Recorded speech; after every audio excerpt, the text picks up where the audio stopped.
você escute bem a minha vida, como ela era.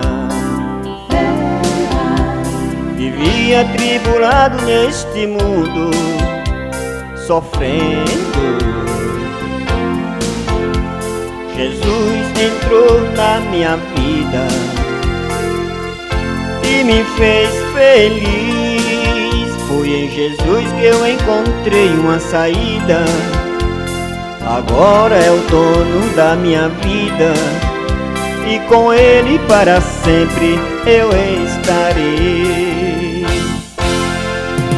Se você de repente está sofrendo como eu já sofri, entregue os seus problemas a Jesus, que a sua vida para sempre mudará.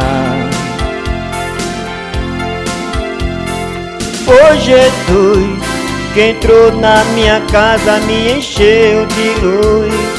Ele me ajudou a carregar a cruz. Só Jesus, só Jesus.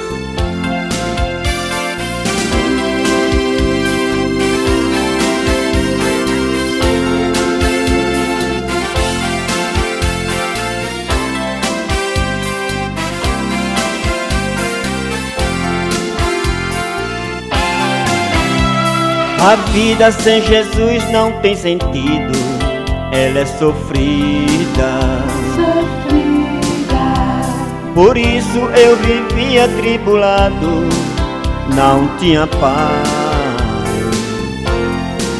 Quando Jesus entrou na minha vida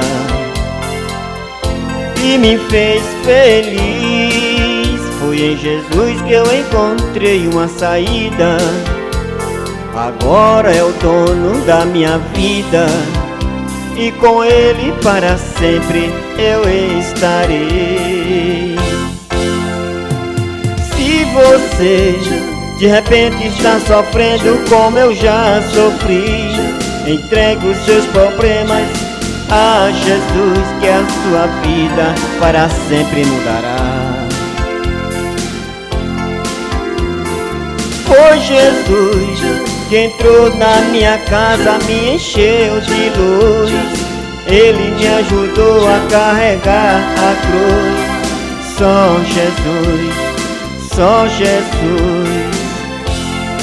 Foi Jesus que entrou na minha casa, me encheu de luz. Ele me ajudou a carregar a cruz. Só Jesus, só Jesus.